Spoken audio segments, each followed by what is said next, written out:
Hello, friends. Hope you all are fine. We are back again with yet another episode of Artlet. Today we have poet and theatre enthusiast Arnab Goswami with us. But before we introduce him, let me remind you to subscribe to our channel if you are visiting us for the first time and follow us on our social handles. Links are there in the description box below. Now, let me tell you a little bit about this platform Artlet, which is an art and literary community to bring stories of the storytellers, artists, writers, and art and literature enthusiasts. You can write to us at artletcommunity@gmail.com. Now, let me welcome Arnab Goswami, who currently resides in Kolkata and feels that no other city feels quite as home to him as Kolkata does. When Arnab is not working as a supply chain professional, he likes to dabble in theatre, hosting, writing, and a little bit of poetry. And today, he's here with us to discuss his love for books and reading, and he will share with us that one book that changed his life. So, welcome, Arna. Welcome to Atlet. Thank you so much. First of all, I'm not from the public, so just a heads up to those watching or those who will watch. So, yeah, my name is Arnab Goswami, and just before I talk about the book, maybe I'll give a little bit of my background a bit more so you can understand where I'm coming from. So, I was born in Kolkata, but not brought up. I was actually moved on quite a bit. I have moved around in Mumbai, Kuwait, Dubai, Singapore. My family still stays in Singapore. And then, of course, after Singapore, I came back to India in Kota factory, did a bit of my 2 years there. And then, of course, through fate, I got into Jadavpur University in Calcutta, where, of course, my first tryst with Calcutta started, which is when I actually got to know the city. Before that, of course, I used to come back summer vacations once a year, and that was a bit of an experience, of course. But actually, Calcutta, I got to see through those 4 years I spent. So then I had to again head out of the city for a job for my MBA in Pune. And while working in Bombay, finally, after the pandemic, as life took a different turn again, I finally got a chance to come back to the city, in a proper way. So, in fact, this pujo, this Durga pujo, was my first proper pujo. I hadn't had a pujo actually before this, like a proper pujo, where you are there for all 5 days. So I think that was just a bit about my background. I think to talk about the book which changed my life. So that book is called Chowringhee by Shankar. Shankar is a very popular Bengali selling writer, and of course, I can't really read Bengali yet, but I discovered I've discovered Bengali literature and the writer through translations, and that's how I got into the book as well. But the story behind this book is interesting actually. So once during one of my short vacations from MBA, I was back in the city for a few days, and with a friend, I was walking through College Street. So College Street, to those who do not are not familiar with the city, College Street is like this very old street of old bookshops, and which is very famous for its second-hand or even cheap books that you can get. And that is very old and it's famous. It has a lot of nostalgia attached to it. There's a Indian coffee house, which is the place where the National Congress was first made. I mean, it's a lot of history. A lot of the writers, artists, directors, filmmakers, they sat there, had adda, which is Bengali word for aimless chit chat, aimless discussions.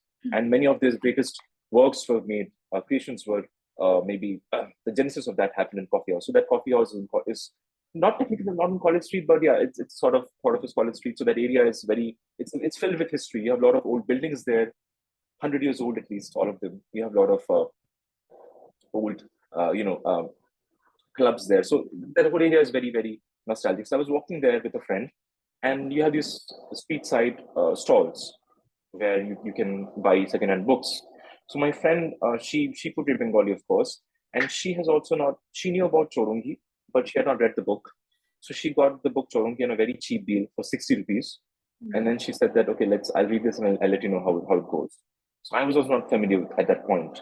I mean, I had watched a few of Bengali films, but I had not really read translations of Bengali books. Apart from Teluda, Teluda is the creation of Satyajit, a very famous detective, stories, private investigator, sort of. Yeah.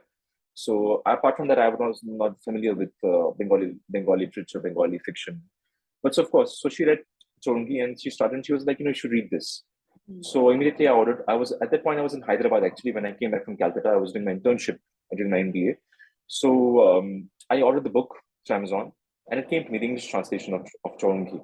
And it's a 400-page book, and I finished the book in just 3 nights. That's it. Yeah. I was so hooked into it. I mean, I was doing internship in the morning, at like 9 hours of internship, and then I came back and I had the book.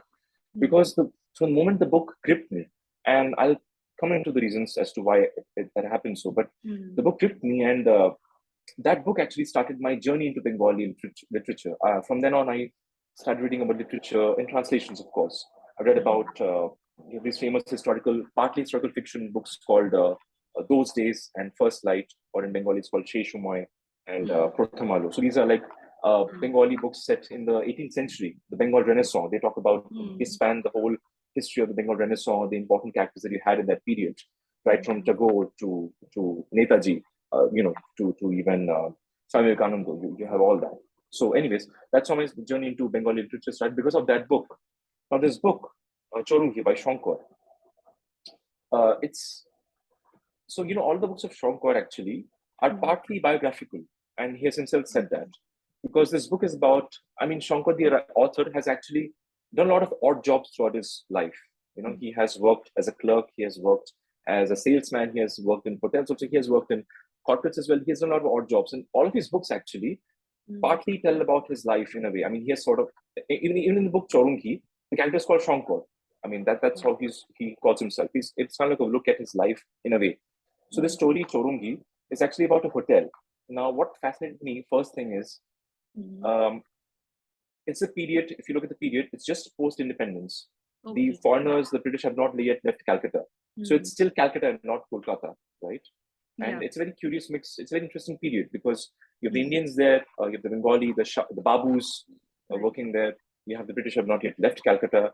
You have the European culture still there, some of which is still there now, but you have more of it at that time. It's about 50s, 60s at that time of Calcutta before the political problems started. It's just between that time, between 40s to 60s at that time. So it's about a hotel, very old hotel actually. And interestingly, after I read the book, I researched on the book, and this hotel called Shahjahan Hotel is actually based, and Shankar himself has said so, on an actual oldest hotel in Asia called Spence's Hotel. Spence's Hotel was the oldest hotel in Asia made by the British. Spence's, so it was made by some John Spency. So it was the oldest hotel in Asia, and that was made in Calcutta. And while the building does not yet exist today, a part of it still does. If you go to Dalhousie, there's a bank building. I think it is probably I'm not sure which bank it is, but it stands in Dalhousie, and you can see probably that building still there. Part of it, which was part of Spence's Hotel. So it's a very old hotel, and you have it's kind of modeled partly on the Grand and partly on Spence's. So you have and it's actually right on Chowringhee. So the book starts with this character, Shankar. He's a very, very young, maybe 25 plus, or maybe struggling kind of a guy who's looking for jobs. He has just had a job as a clerk, as an assistant to a barrister in the Calcutta High Court. Again, that barrister was the last English barrister of Calcutta, which is also, I think, partly biographical. So he's worked in a court, and he has had his job taken from him because that barrister has died. So he doesn't have a job anymore. So he's now struggling. He's sitting on Curzon Park. He's sitting on like right in the middle of the city, trying to wonder what he can do. And he looks at the statues of those lords and Englishmen that are there strewn about in the park, and he's wondering. He's like praying to them for help. He's running what he can do, and then by chance he gets before that he was of course trying odd jobs, trying to sell paper baskets to people, trying to sell whatnot. But he's not. He's still trying to make. He's trying to hustle. That's what he's trying to do. So he gets a job there, and then when he gets a job as a sort of assistant manager or assistant receptionist at the hotel through a contact, and it's interesting. The story starts from there. That's when you see the Purono Kolkata. What do you say is old Calcutta? Is when you see different Europeans, and a book in a hotel is always very fascinating because you have different characters coming about, right? And the book is not actually just about the hotel as well. You have different periods in the hotel where you see the last cabaret dancing probably that happened there. You have a dancer probably modeled on the last cabaret dancer. I think Sheila, or no, not Sheila, sorry, I'm forgetting the name.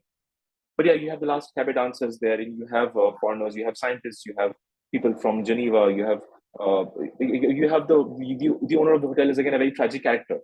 So he's also he's a sort of Anglo-Indian kind of a guy. He's partly Indian, partly not Indian, and and everyone in the hotel is looking for everyone has some sadness. So the most interesting character, apart from the lead who is telling the story, that is Shankar, he's telling the story of this hotel, is actually this character called Sata Bose or Shotendranath Bose, but it's short as Sata Bose. So now this book was adapted into a film, a very classic classic black and white film uh, by Uttam Kumar. Uttam Kumar had played this character of Sata Bose. It's a very charismatic, very larger than life hotel manager who makes Shankar feel at home, who basically, there's a very funny part in the story where, at the time, so this in this book, right, you get to know about history through that, at that time. So at that time, now we have menus which are printed, and if you make some error, you can easily print a new one. But that time, we used to actually handwrite those menus, right? You had to handwrite. Say you have 50 copies of menus menus of a food, say for lunch, and every meal had to have different menus, right? And different, and it used to be written in different, it used to be written, each time. So for each menu, so you have lunch, you have dinner, supper, whatever. So you have, say, 50 guests. You have to have 50 handwritten menus, and each has to be the same. And make one mistake, you have to again do it all over again. So this strong code, he's looking at the menu, he's seeing foodstuffs he's never heard of in his life. He's seeing souffles, he's seeing foie de gras, which he doesn't know about, right? He's not to spell it also. So Sata was like, laughing at him and say, okay, no, you give it to me, I'll do it. So he makes him, he basically, guides him through basic things on how to function about. But he's also looking at the hotel in many different ways. So you have this character who's a woman. She's very high profile escort, you could say. She lives, a whole suite of that hotel is booked by her through a Marwadi businessman who basically calls clients to that hotel for business, and then the hostess entertains the guest, whatever. So this lady, she's very educated, she's very cultured, very polished, not the kind of lady you would expect to be an escort at a hotel, but she's like the Apsaras, or the Nautch girls that you read about in the olden mythological novels, right? Who are very educated, very polished, very cultured. And so the Shankar asks her, why are you in this? And then she has her own tragic life story. Why I should do this? For money, for her family, and then circumstances, whatever. So you have these different characters. In fact, you have a Russian dancer in love with a dwarf. And the dwarf is always very jealous because the Russian dancer is very beautiful. Everyone hits on her. But the dwarf is, again, very jealous all the time. So, I mean, you have these different phases in this. And then you have tragedy as well. So Sata Bose, the manager of the hotel, right? He lives in the hotel. So in this hotel also, there are rooms where people can, the staff lives in the hotel itself. They don't go anywhere else, right? I don't know if it's that common today. Maybe in some hotels, not all, but here you basically live in the hotel. You don't have, that is your home. That is, so Sata Bose said that forget Calcutta, forget your old residence. This is your home from now on. They live in maybe a normal standard room. That's their home. That's where they've been living. So Sata Bose, I'm sorry, I'm not maybe going in a very structured way, but I'm just trying to just say whatever I feel. So Sata Bose, again, he's a very 30s sort of a guy. In his 30s, he's not married. He's not had a girlfriend, or he's not had any sort of relationship. He's, again, married to the hotel, you could say. But he's very charismatic, very enigmatic sort of a guy, very charming, In fact, Uttam Kumar probably was the best choice for that role, the way they played in the film. You should watch the film if you can. It's the film called Chowringhee on YouTube. It's there on YouTube. So now Sata Bose, Chowringhee, how does it spell? Yeah, sorry. No, I just wanted to know the meaning of the word Chowringhee, because Chowringhee is the area, actually. So basically, Park Street is one of the famous streets in Calcutta. Like you have MG Road in Bangalore, I think, the most happening areas in Bangalore. So Park Street is the area in Calcutta. And Chowringhee was the name of that you could say, the square. The square, or it is a big jungle, actually. Honestly, it was a big jungle before.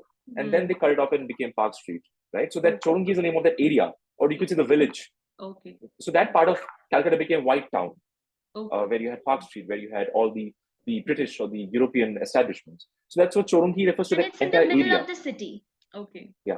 It's right in the heart of the city, right? Because you have the Maidan, you have Victoria, that area is called Chowringhee, actually. Okay. That's what the name refers to. The name is an ode to the city. It's also an ode to that area. It's an ode to that time.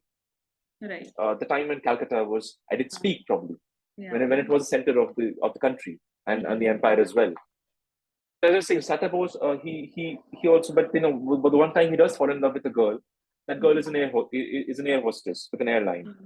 But unfortunately, when Sata Bose decides to finally leave the hotel and maybe move to Bombay, where the air hostess is based, uh, the girl dies in a.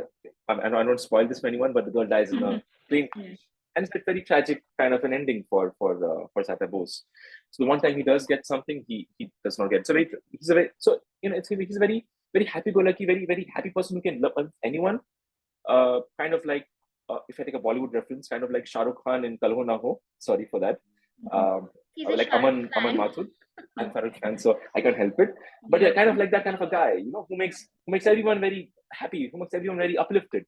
But he himself has a lot of tragedy in his life, so that kind of a character.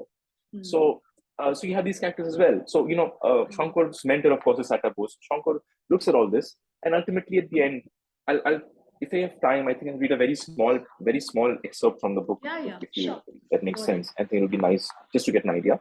But at the end, of course, the hotel's ownership gets transferred to an Indian, Marwari.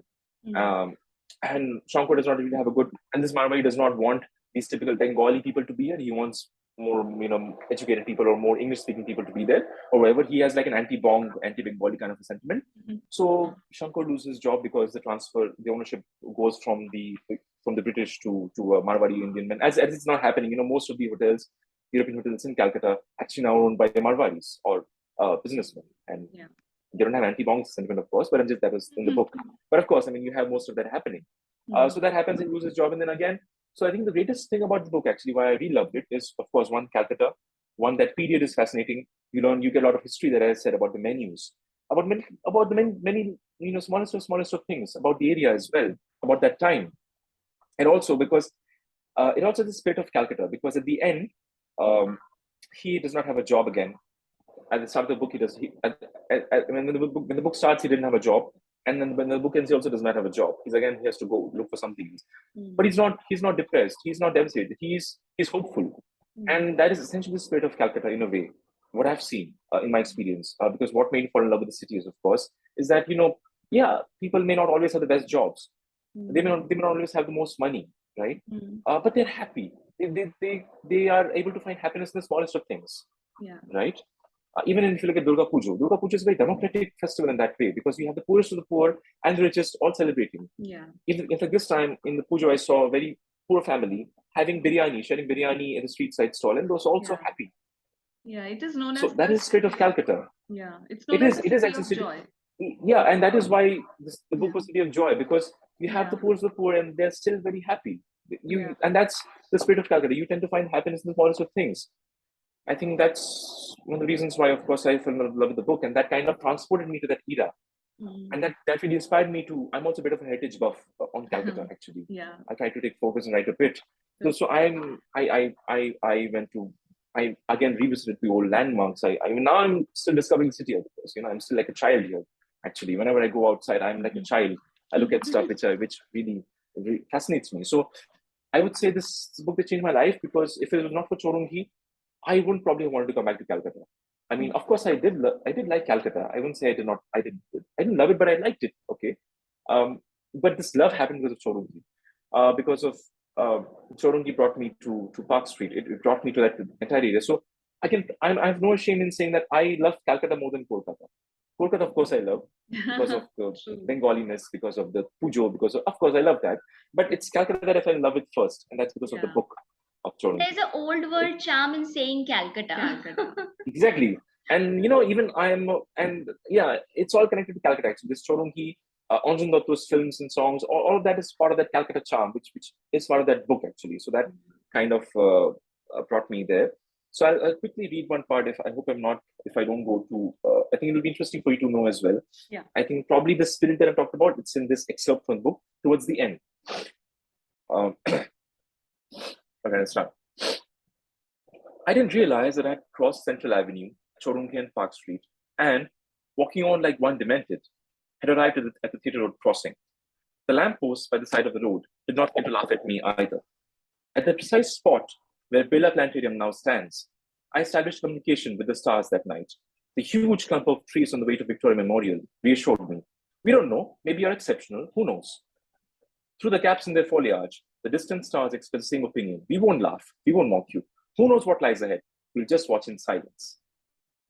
I don't know whether in the days to come, some imaginative visitor to the planetarium will receive a signal from new life from the distant, from the infinite skies. But on that deserted night, it was the stars in the distant sky that assured me of a new life. In that wondrous moment, I was reborn. From that moment on, I looked at the world, at Shahjahan Hotel, through changed eyes.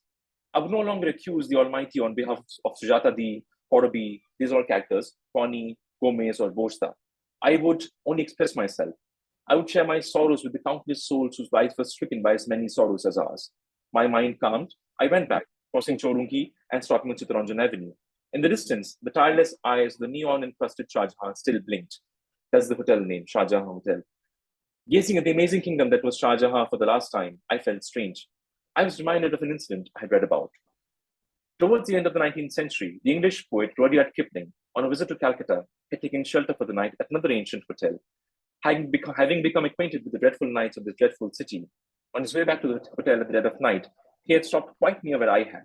The arrogant poet had said, all good Calcutta has gone to bed, the last time has passed, and the peace of night is upon the world. Would it be wise and rational to climb the spire of that kirk and shout, "O true believers, decency is a fraud and a sham. There's nothing clean or pure or wholesome under the stars, and we all are going to perdition together. Amen." There in Calcutta, at midnight, jobless and shelterless, I too could have prayed for the same perdition. But despite all my grievances and anger, hurt and resentment, I couldn't do it. Elated at the thought of perdition, damnation, and destruction, the proud poet of the West had said, "Amen, so be it." But the countless stars in the sky gave me hope, gave me strength. Generous and infinite, time stretched before me. This sin-infested city would surely be sanctified someday by the healing touch of the good. For the last time, I looked back at my dear inn. The tireless lights of Shahjahan were still blinking. I walked on.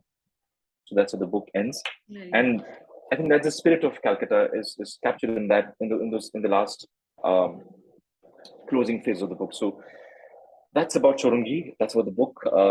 So I'm sorry for taking so much time. No, it was very interesting. It was very interesting. So but that's what I wanted to say. Yeah, it is. It must be a translated version. You must have read, as you said that you in might- English. Yeah, so it's translated by who? It's translated by. Wait, I'll just tell you. So it's the translation is by. Okay, so I think it is by Arunava Sinha. Oh yeah, Arunava. he's a very Yes. very. This was his first. accomplished- This was his first. This was his Okay. first translation actually. Major yeah. translation in Bengali. So yeah, Arunava Sinha. Yeah, that's So his. there was this Yeah. Bangalore Poetry Festival very recently, 1 month back. So I was there. So he had a panel. So he's one of the leading translators Yes. of India right He's done a lot of translations from Bengali to English. So Yeah. it's because of him that actually I've read many of the works. So yeah. Thanks to the translators, Okay. because I am intrigued a lot to read this book. So I'm not a Bengali, but I think Calcutta is my city of love, and also the culture. I was telling Hemanti that how much Right. I love the culture. So I think In fact- I'm going to read this book. Yeah. It's a very easy to read book actually. I mean, both in I believe in Bengali as well, but in English it's very simple, very easy to read. That's Shankar's great quality. He's popular because he's very easy to read, very Easy to simple. read, Yeah. You know. And I think two more of his books actually, Shima Botto Company Limited and John Aronno, The Middleman, they were made into films by Satyajit Ray. They're quite popular, quite good films. So John Aronno or The Middleman in English, and The Company Limited or Shima Botto in Bengali. So these are like two of his more of his books that yeah. I So don't know I mean, he's why. still alive. Shankar is still alive. Of course, he's pretty old, but I think he was in the book fair recently, but I couldn't go to meet him. Okay. But yes, he's still there. He has also written biographies or books on Vivekananda, Swami Vivekananda as well. So he's kind of very prolific writer. So yeah. So when Recently, you he got the Sahitya Academy, I think, or the recently he got Sahitya Academy. Great. Yeah, sorry. When you were Yeah. talking about the book and the author, so I don't know, I shouldn't be comparing both of them because I haven't read Shankar, but I think it reminded me of R.K. Narayan. I don't know why. Yeah. Because somewhere there was a touch of yeah, R.K. Narayan. the themes, Yeah. about the Okay. place, about the characters, and the mundane things he used to write. Yeah. And the And era. it's of very, R.K. Narayan very is about classical of that era, that will connect to the history of the Yeah. place. So yeah, It was like, knowing Calcutta through the author's lens Yeah. and that era when you were talking. In fact, so R.K. Narayan is about Malgudi, I think Malgudi Yeah, and Malgudi this days. place, and but then this is about similar. It's kind of that space. So Also it's a very the popular era. book actually. also But the that era era, is same. that time, Yeah. that time, that it Chowringhee actually captures a time. Hmm. It's not just Very about a place. It's also captures that time, right? Yeah. And as they say, so that is what's so interesting about the book. And I can actually maybe after a few months I again go back to the book and I still read it as naturally as I read it the first time. It's very easy to read book. You can reread it again and again. Yeah. And I read parts of it again, and it's very interesting. Actually, it's fun. And Read the when book. you were talking about that restaurant culture, hotels where the workers, the staff members stay there.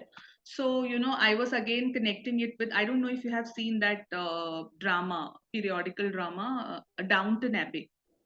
That I again have. was set in early 19th century, and the whole drama is about a house of an earl in England, Okay. and the staff members who stay within that palace, and the relationship between the earl and the servants. It's again very beautiful. So talk about the restaurant culture actually in Chowringhee.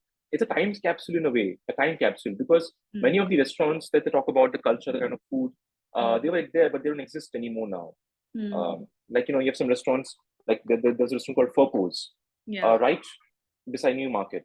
If you're familiar with the city, it's right beside New Market, but it's not there now. It closed down. So after 2000s, when Calcutta became Kolkata, many things changed.